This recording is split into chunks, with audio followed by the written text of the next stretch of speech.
Hi friends, അങ്ങനെ ഇന്ന് വീണ്ടും സിനിമ കാണാനായിട്ട് ആറ്റിങ്ങ തപസ്യ സ്ക്രീൻ 2 വന്നിരിക്കുന്നു. കഴിഞ്ഞ വർഷം ആടുജീവിതം എന്ന് പറഞ്ഞ സിനിമേനെ ഇവിടെ ഞാൻ ലാസ്റ്റ് വന്ന് കണ്ടത്. അപ്പോൾ അന്നും വലിയ മാറ്റമില്ലായിരുന്നു. ആകെ ഉള്ളൊരു മാറ്റം എന്ന് വെച്ച് കഴിഞ്ഞാൽ ഇവിടെ 2 കാറ്റഗറി സീറ്റിംഗ് വന്നിട്ടുണ്ട്. ഒന്ന് എക്സിക്യൂട്ടീവ്, ഒന്ന് പ്രീമിയം. എക്സിക്യൂട്ടീവ് വന്നിട്ട് 150, പ്രീമിയം വന്നിട്ട് 130. ഇങ്ങനെ 2 കാറ്റഗറിയിലുള്ള സീറ്റ് വന്നിട്ടുണ്ട്. അത് മൊത്തം കംപ്ലീറ്റ് വർക്ക് കഴിഞ്ഞിട്ടില്ല. അപ്പോൾ അതിനുള്ള കുറച്ച് സീറ്റിംഗ് കാര്യങ്ങളിവിടെ ഫ്രണ്ടിൽ വെച്ചിട്ടുണ്ട്. പഴയ സീറ്റിങ്ങുകൾ തിയേറ്ററിൻ്റെ അത് വരുന്ന ആ ഒരു എക്സിറ്റിൽ തന്നെ അവർ സെറ്റ് ചെയ്ത് കൂട്ടിയിട്ടിട്ടുണ്ട്. അപ്പോൾ ബാക്കിലുമുണ്ട് കഫ്റ്റേരിയയിൽ. ഇതാണ് കഫ്റ്റേരിയ. അത്യാവശ്യം നീറ്റായിട്ട് തന്നെ അവർ മെയിൻറ്റെയിൻ ചെയ്ത് കൊണ്ടുപോകുന്നുണ്ട്.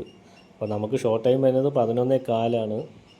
അപ്പോൾ നമുക്ക് തിയേറ്ററിനകത്ത് കയറിയിട്ട് ബാക്കി കാര്യങ്ങൾ നോക്കാം.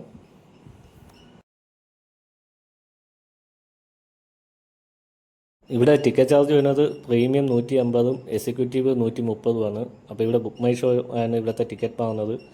ഇനി നമുക്ക് ഫ്രണ്ട് റോയിൽ നിന്ന് സ്ക്രീനിലോട്ട് നോക്കുമ്പോൾ ഈ വ്യൂ നോക്കാം. അത്യാവശ്യം ബുദ്ധിമുട്ടില്ലാതെ നല്ല രീതിക്ക് തന്നെ സിനിമ കണ്ട് ആസ്വദിക്കാൻ പറ്റും.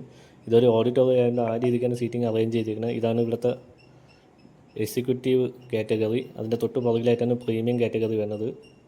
അപ്പോൾ ഇവിടെ ഒരു ബോക്സ് ടൈപ്പ് ഉണ്ട്, നേരെ കാണുന്നതിന് ബോക്സ് ടൈപ്പ്. അവിടെ ഇപ്പോൾ ആളെ കയറ്റുന്നില്ല. അവിടെയും ഒരു അപ്ഡേറ്റ് വരുന്നുണ്ട്. അപ്പോൾ മൊത്തത്തിൽ നോക്കുകയാണെങ്കിൽ തിയേറ്റർ വരുന്നത് ഡൊൽബിയാണ് 7.1. അപ്പോൾ സ്ക്രീനും സൗണ്ടും ഒത്തിരി ആവറേജ് ഫീലിംഗാണ് എനിക്ക് അനുഭവപ്പെട്ടത്. അപ്പം നിങ്ങൾ കണ്ടിട്ടുണ്ടെങ്കിൽ നിങ്ങളുടെ അഭിപ്രായം ഒന്ന് കമൻറ്റ് ചെയ്യുക.